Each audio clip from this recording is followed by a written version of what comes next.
2 3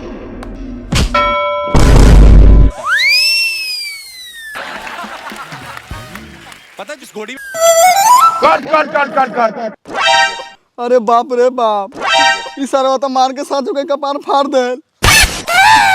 फटेगा नहीं, ये मारा है तो आप कहने रोके हैं। ए हम लार रोके, रोल कैमरा एक्शन तो आप बोलबे नहीं किए हैं, ताले इस सारवा मार दिया लारवा से हमरा तारवा पर। मैं ना निधर में इसको डायरेक्टर साहब लाड़ वाला एक्टर लिया है, आप ही के नानी महतारी कर रहा है। हम तनका कुछ बोल देते हैं तो गाँव में मरचाई लग जाता है। सर आपका वोट सूख गया है, रुकिए लिप लगाते हैं। हम जूझे लगा देते हैं।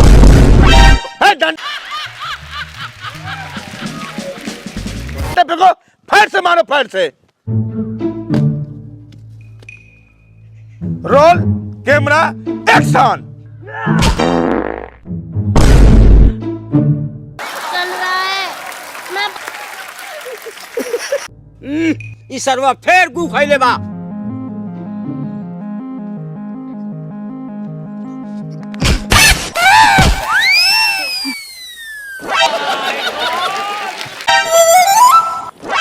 एगो लोग के लइका बा, सुबेरे उठ के अपन खेती बाड़ी करता, ए सार के पातला से फुर्सत नहीं। ओ हमरा पादला से तोरा तकलीफ बा, तो एगो काम कर, सीमेंट बालू लिया के हमार गाड़वा छोपवा दो। What A disturbance.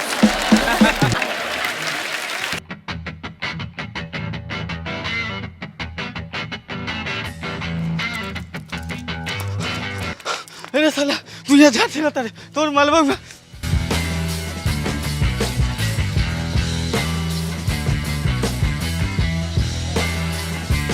जल्दी चल।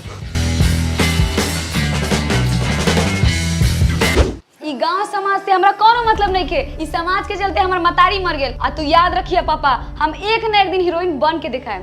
हाँ तो कान खोल के सुन ले रघु भाई, एकरा चलते पूरा गांव भर के बेटी बहन खराब होता, लेकिन एकरा मालूम नहीं खे एकरा जैसन हजारों लड़की डेली मुंबई में बउगाता।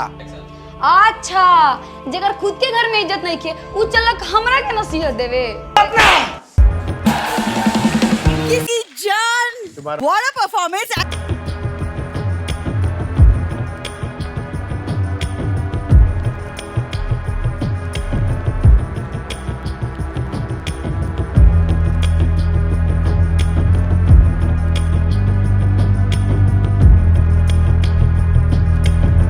कन्हैया हमरा के अभी के अभी यहाँ से ले चलो। अरे बाप रे बाप, कितना दिन के बाद तैयार भेल बारू। चलो चलो चलो। ये ना भाई इसकी खासियत है कि बड़ी कहिए से छुछुआल बा।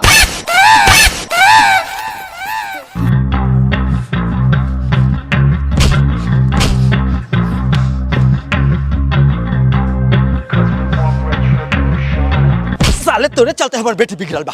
प्रणाम पापा। खुशी रहा, साले लेके भागबा, भगाओ थोड़ा के हम। भाग साला।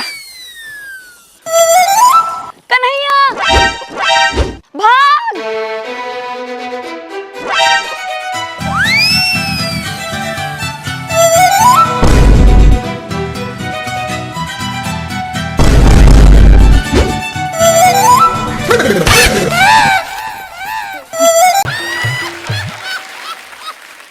और सुन मेरे ओ भाई एक छेद जाम हो गए हवा, पिन बदले गो तो बोले जल्दी क्या कहत रहा।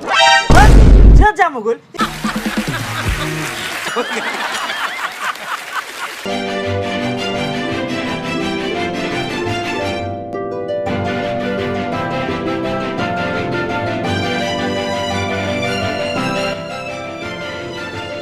अरे कन्हैया भाई अचानक ही क्या बात बा?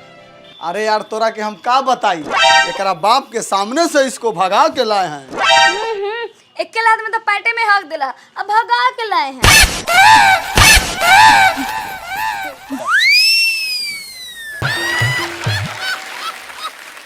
और सुन मेरे कैसा लागल हमनी के एक्टिंग, पास होकम कि ना? चाल चलन से तो नहीं लागत, लेकिन हम करवा देबो। तो चला ना भैया जल्दी। ऐसे हाथ उठाओ, ऐसे घुमा, मारो टन देना। साफा लड़चाटे है का रे, निकलो यहाँ से, भागो।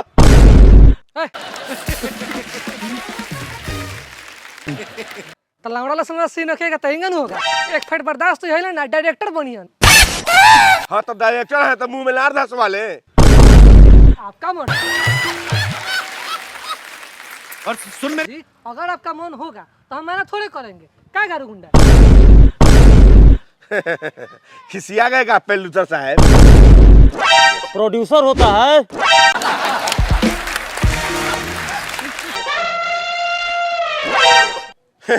रहुआ ठीक कहनी है कि बता देनी है। तनी शूटिंगवा के बाद भेंट करिए हमरा से। ए डॉक्टर साहब, हमर झाट के शूटिंग कइले बार। जल्दी शूटिंग स्टार्ट करो, घाम लग रहा है।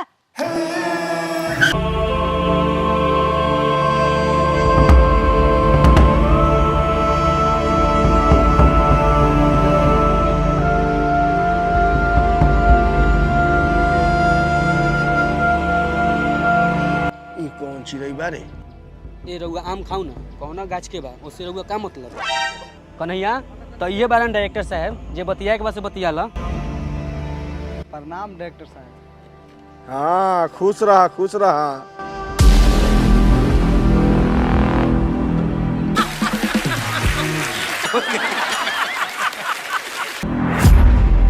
डायरेक्टर साहब हम हीरोइन बन जाएंगे ना? एक काहे ना सही जगह पायल बारू, सब कुछ हो जाएगी।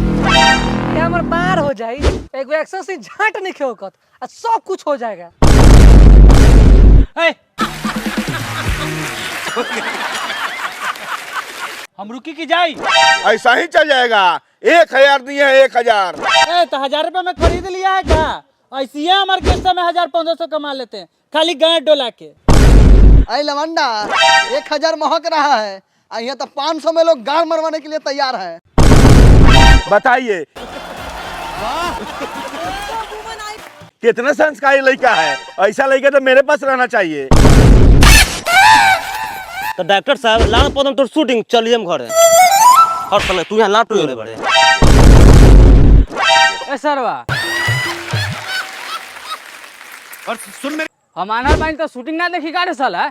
ई कहा साले रात बा दिन रही तो गाड़ो फाड़ देती। तब पेलूसर साहब कैमरा में तो सर्व भाग गेल, अब शूटिंग कैसे हुई? चलो लोग ऑफिस पर, बिहान शूटिंग किया जाएगा।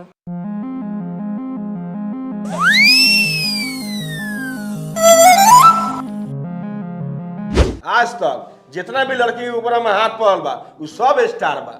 जी डायरेक्टर साहब हमरो सपना रहुआ पूरा कर दी।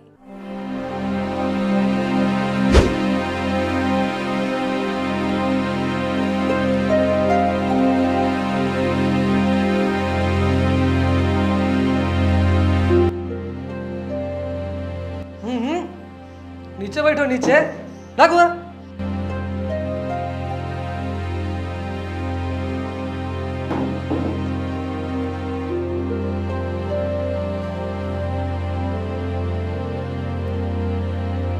हमारे गुरुजी एक गिलास पानी लेके गए।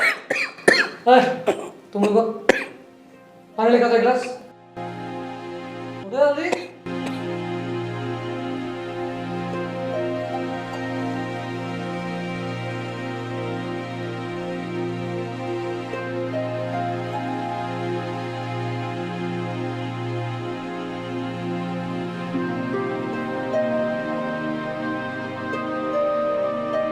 अच्छा एगो बात बताओ, ई लड़का कौन बा? ई त हमर बचपन के दोस्त बा, हर सुख दुख में हमरा साथे रहेला। भर सर ऐसा चिरकुट आदमी के साथे रहबू तो कहाँ से हीरोइन बनबू? हमारा साथे रह, रातों रात स्टार बना दे।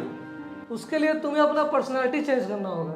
इनके अंडर में रहो, धीरे धीरे सब सीख जाओगी। इनके डायरेक्शन में काम करना बड़े बड़ों का सपना होता है। ऐसे लौंडों के चक्कर में रहोगी तो ये मौका हाथ से निकल जाएगा। अंडरस्टैंड? जी प्रोड्यूसर साहब।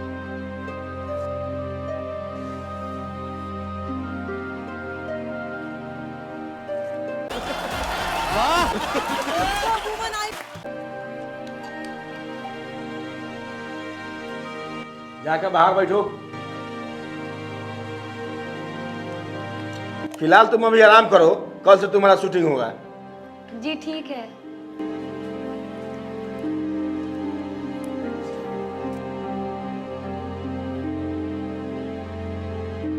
कन्हैया चला। सपना हमरा ये सब ठीक नहीं लागत, चल घरे। का हम ये सजा लगर से भाग के नहीं है? तोरा जाए के बाद तो तू जा, हमारे कल शूटिंग बा। अरे तू हमार बात काहे ना समझ तारू? ई सब आदमी हमरा ठीक नहीं लागत। जिद मत कर, चल घर। हम ना जाएम तो ना जाएम। अच्छा, अब हमरा समझ में आयल कि तू हमरा के यहाँ से काहेला लेके जाए के चाहता रहा। उ डायरेक्टर तोरा के सिलेक्ट न करके हमरा के करे लगा तो तोरा देखल नहीं के जात। हमारा जलन होता ठीक बा, आज के बाद से तोरा के कुछो ना बोला। तोरा जे मन में आवता से कर, लेकिन हम तोरा के छोड़ के कहूँ ना जाए। अच्छा ठीक बा, हमरा कल शूटिंग बा, हमरा आरामो करे के बा। चल अब।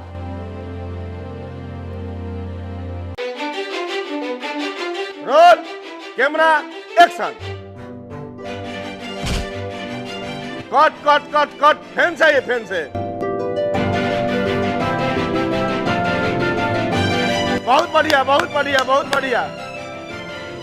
डायरेक्टर साहेब खाली रोल कैमरा एक्शने होई कि कुछ और?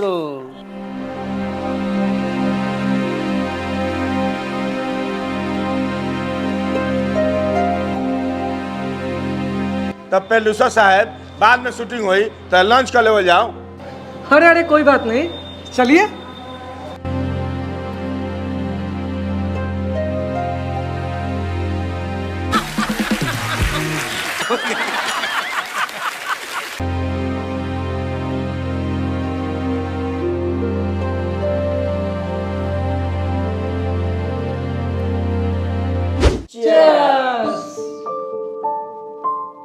तुम भी उठाओ। नहीं, मैं ये सब नहीं पीती। अरे ये सब तो नॉर्मल है, अभी ये सब नहीं पियोगे तो कब पियोगी? अगर इस लाइन में रहना है तो ये सब तो करना ही पड़ेगा। पियो पियो, कुछ नहीं होगा। एक बार पी के तो देखो, कुछ नहीं होगा।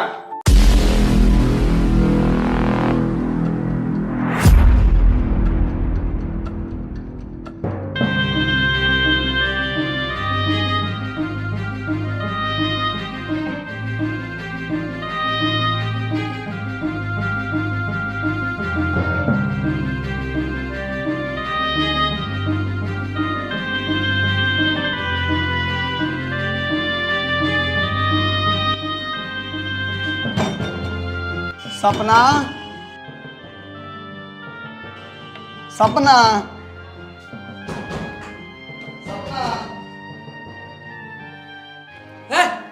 कोई नहीं है, जाओ।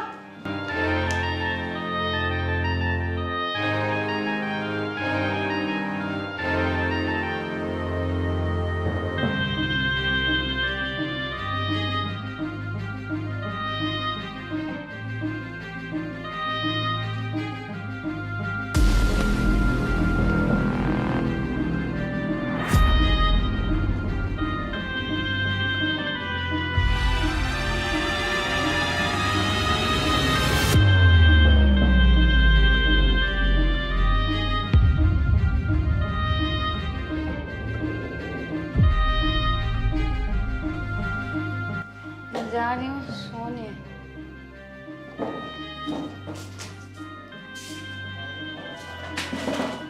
बाय।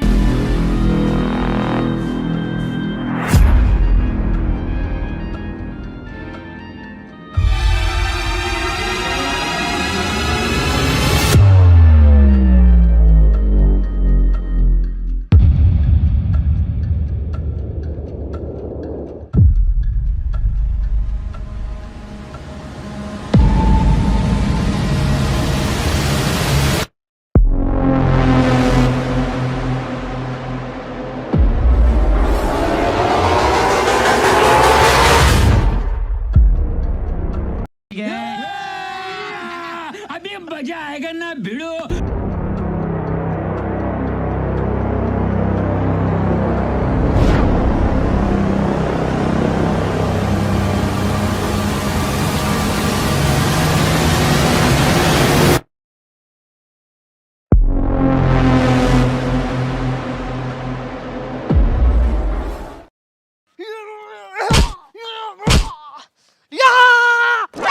साला छोड़ना रे, छोड़ना रे। गद्दारी कर तेरी बहन के चलो, गद्दारी कर दे। तू पिटाई ले तो हम बचा लेनी, हमरा भी ना बचैले। गद्दारी कर दे।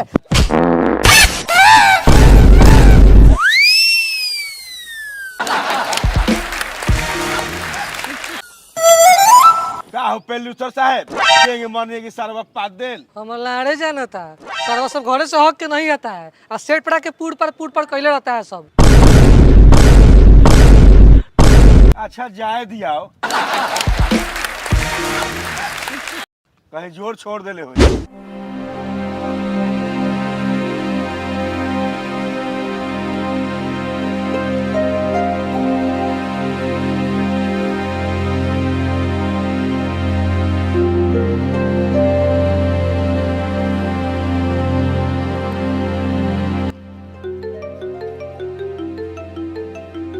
सर एक मिनट।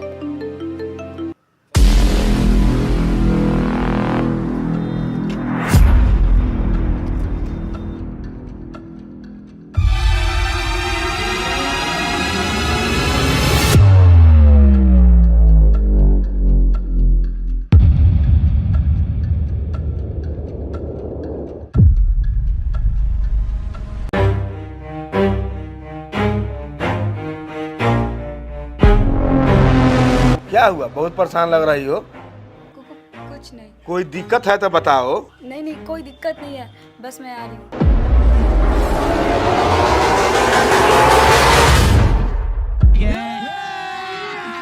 अभी मजा आएगा ना भिड़ो।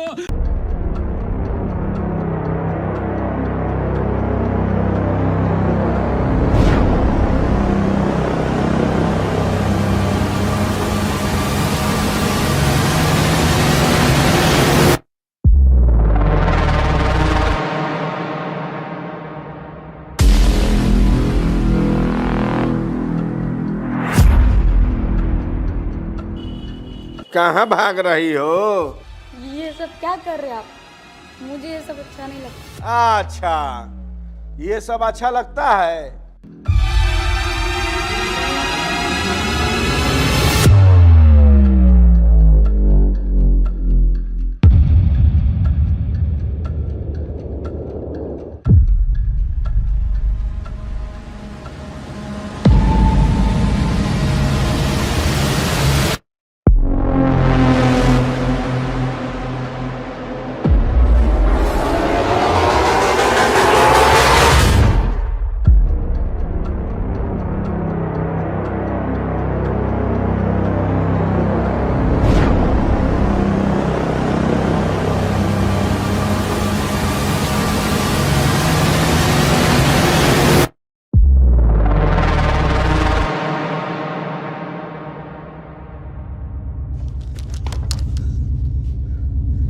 सपना सपना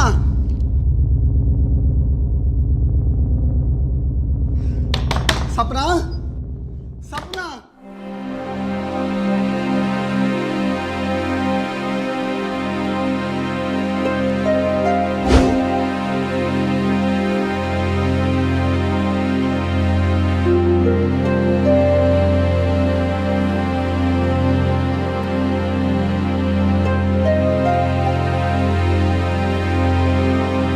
सपना